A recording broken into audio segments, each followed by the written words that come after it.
Sabi nga nila, kapag may umalis sa buhay mo ay may bagong darating. Gayon din pag may nagsarang pintuan, may magbubukas namang bintana para sa iyo. Ako po ang inyong lingkod, Tagapanood TV.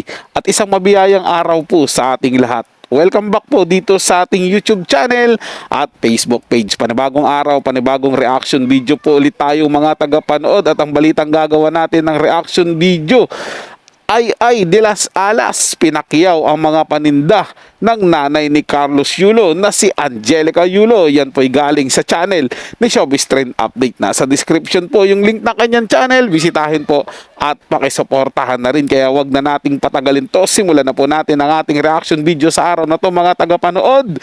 Let's do this! Welcome back sa aking channel. Ay de las Alas, pinakyaw ang mga tinda na damit ni Angelica Yulo. Tinupad ang pangakong makasama si Mrs. Yulo sa live selling nito. Panuurin at pakinggan ang buong detalye.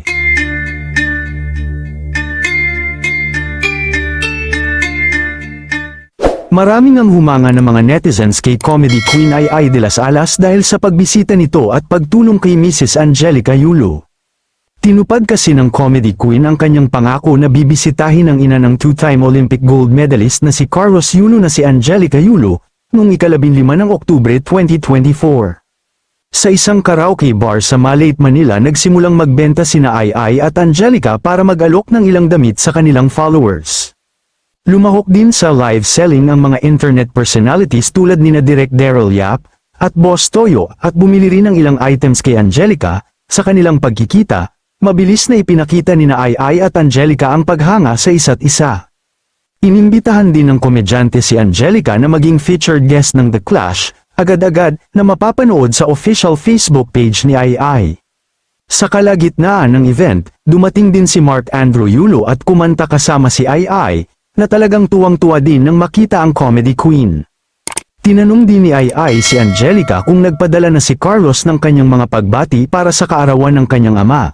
Ngunit sinabi nito wala siyang ideya dahil wala naman silang natanggap na mensahe mula kay Carlos. Matatandaang inilarawan ni Ay ang kanyang sarili bilang bahagi ng Team Nanay, sa gitna ng isyu sa pagitan ni Carlos at ng kanyang mga magulang, dahil para kay Ay walang ina ang gustong mapahamak ang kanilang anak at maligaw ng landas, dahil isa rin siyang nanay. Pinakyaw din Ay ang ilang mga paninda ni Mrs. Angelica Yulo para makatulong na rin, samantala, hanggang ngayon, tumatanggi at ayaw pa rin ni Carlos na makipagkita sa kanyang mga magulang matapos niyang akusahan ang mga ito na ibinulsa ang perang napanalunan niya mula sa mga international na kompetisyon. Kayo mga ka-showbiz, anong masasabi niyo sa ating showbiz topic ngayon? Kung may opinion kayo ay magkomento lang kayo sa aking comment section.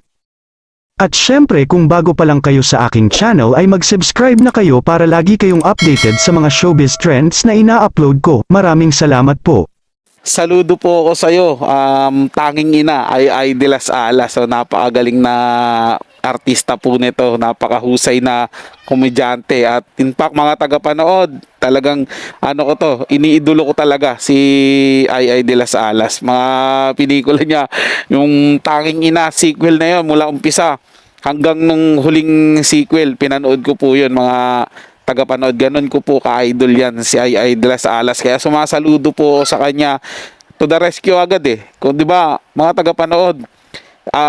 Siyempre bilang nanay nga siya, mararamdaman niya kumbaga ramdam niya kung ano yung pinagdadaanan ngayon ni Ma'am Angelica Yulo sa kanyang anak. Siyempre tama din po sinabi ni Idol Ay na wala naman talagang ina na gustong ipahamak yung anak, na mapariwara yung anak. Laging iniisip niyan yung kapakanan ng anak. Sad to say nga lang, hindi po yun ang nakikita ni Carlos Yulo. Bagkos ang nakikita niya po ay yung naisiksik niya sa isip niya. Hindi ko alam kung sinong tao po nagsiksik sa kaisipan nito ni Carlos Yulo nang magnanakaw at pakilamera yung nanay niya.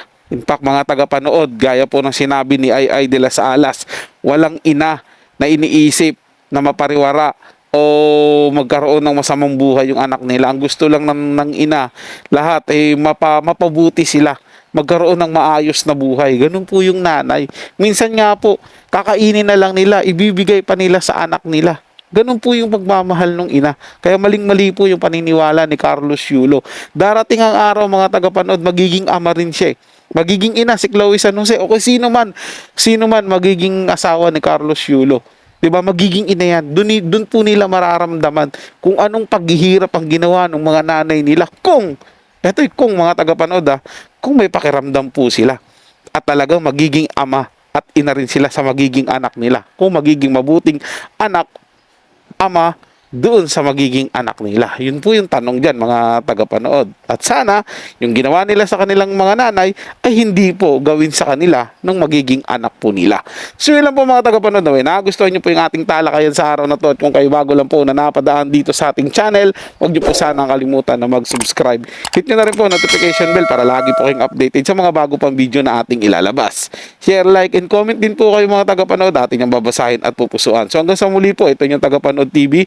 Komento at opinion lamang, wala pong personalan. Paalam po at mabuhay po kayong lahat.